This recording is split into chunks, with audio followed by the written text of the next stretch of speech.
Bismillahirrahmanirrahim. Assalamualaikum warahmatullahi wabarakatuh. Alhamdulillahirabbil alamin. Allahumma shalli ala sayyidina Muhammad wa ala ali sayyidina Muhammad. Baik, pada video kali ini saya akan menampilkan materi dalam mata kuliah evaluasi pembelajaran bahasa Arab. Dalam hal ini saya akan menyampaikan rangkuman dari modul keempat yang bertemakan asesmen nasional dan rapor pendidikan.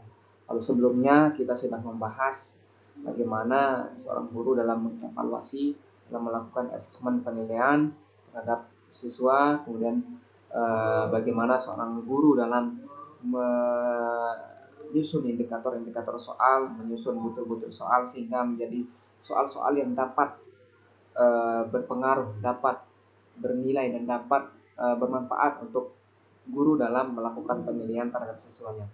Nah, setelah itu kita akan membahas pada kali ini tentang asesmen nasional dan rapor pendidikan. Ya, tentu saja setelah guru melakukan tes pada siswa, memberikan tes, kemudian melakukan penilaian, kemudian memberikan skor berupa nilai kepada siswa, tentunya bentuk outputnya adalah dengan mencantumkan atau membuat raport sebagai tanda atau data hasil belajar siswa selama 1 semester. Nah, baik, langsung saja. Asesmen nasional merupakan upaya untuk memotret secara komprehensif mutu proses dan hasil belajar satuan pendidikan dasar dan menengah di seluruh Indonesia. Asesmen nasional dirancang untuk menghasilkan informasi akurat tentang kualitas pendidikan Indonesia, sehingga diharapkan dapat digunakan untuk memperbaiki kualitas proses pembelajaran di satuan pendidikan yang pada gilirannya dapat meningkatkan mutu hasil belajar murid. Jadi asesmen nasional itu juga penting sekali dilakukan oleh negara guna untuk memperbaiki pendidikan-pendidikan yang ada pada negara kita.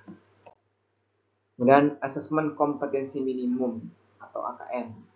Inilah yang dipakai oleh negara dalam melakukan penilaian terhadap pendidikan-pendidikan yang ada di negara kita. Baik, langsung saja. Asesmen kompetensi minimum merupakan penilaian kompetensi mendasar yang dilakukan oleh semua siswa untuk mampu mengembangkan kapasitas diri dan berpartisipasi positif pada masyarakat. Terdapat 2 kompetensi mendasar yang diukur AKM, yaitu literasi membaca dan literasi matematika atau numerisasi.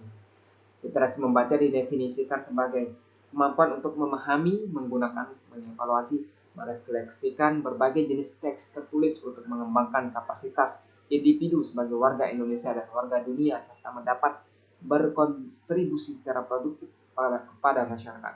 Kemudian literasi numerasi adalah kemampuan berpikir menggunakan konsep, prosedur, fakta, dan alat matematika untuk menyelesaikan masalah sehari-hari pada berbagai jenjang, pada berbagai jenis yang relevan untuk individu sebagai warga Indonesia dan warga dunia.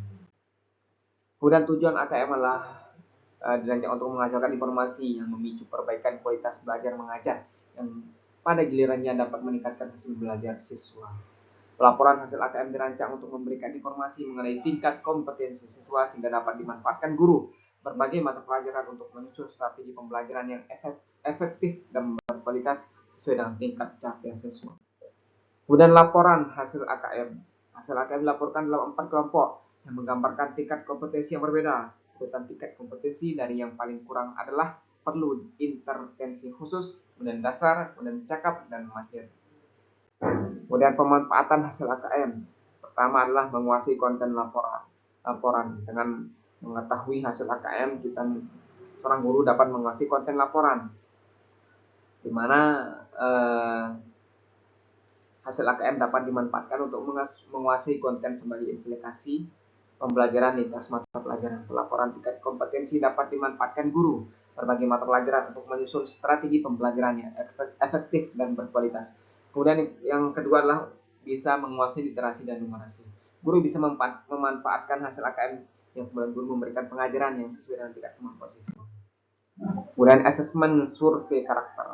Asesmen survei karakter adalah asesmen yang dirancang untuk mengukur capaian peserta didik dari hasil belajar sosial emosional berupa pilar karakter untuk mencetak profil pelajar Pancasila. Kemudian penilaian ini dapat memberikan informasi terkait kesiapan siswa dalam menghadapi kompetensi global, dalam membawa karakter yang baik dan berperilaku sesuai dengan nilai-nilai yang terkandung dalam Pancasila. Baik, yang selanjutnya adalah asesmen survei lingkungan. Asesmen survei lingkungan adalah penilaian yang dilakukan untuk mengevaluasi dan memetakan aspek pendukung kualitas pembelajaran di lingkungan sekolah. Survei lingkungan belajar merupakan instrumen yang digunakan untuk mengukur kualitas berbagai aspek input dan proses belajar mengajar di kelas maupun di tingkat satuan pendidikan. Secara sederhana, survei lingkungan belajar menilai kondisi dan iklim sekolah serta aspek-aspek yang mendukung pembelajaran termasuk guru dan murid itu sendiri. Kemudian raport pendidikan. Laporan hasil penilaian atau asesmen dituangkan dalam bentuk laporan kemajuan belajar yakni raport. Laporan penilaian tentunya guru melakukan atau membuat raport. Laporan hasil belajar paling sedikit memberikan informasi mengenai pencapaian hasil belajar tersendiri pada PAUD. Selain memuat informasi tersebut, laporan hasil belajar juga memuat informasi mengenai pertumbuhan dan perkembangan anak sehingga guru maupun orang tua dapat melihat perkembangan murid. Dari situ guru dapat menentukan kelayakan dan itu guru dapat menentukan kelayakan naik kelas seorang murid dan orang tua bisa lihat perkembangan anaknya.